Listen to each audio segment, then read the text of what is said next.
Thanks very much, Tom. So the water may now be safe, but should people who accidentally drank it be concerned about getting sick? Senior health correspondent Monica Robbins finds out how the bacteria could affect your health. Good evening, Monica.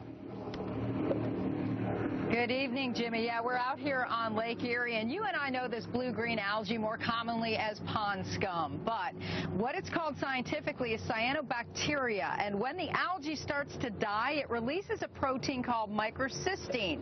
That's the nasty bug everybody's concerned about.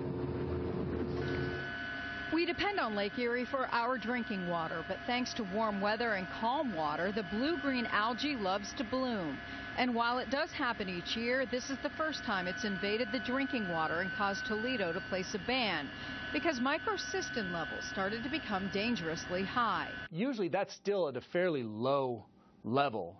They don't, tell you to stop drinking the water after it's already too toxic. They want to tell you to stop drinking the water before it's too toxic. But microcystin in the human body can cause problems. And this protein can be very aggravating to the human body when consumed in high enough quantities. If enough is consumed, abdominal pain, vomiting, and diarrhea may be the first signs. At worst, it can invade the liver and cause inflammation and potential hemorrhaging.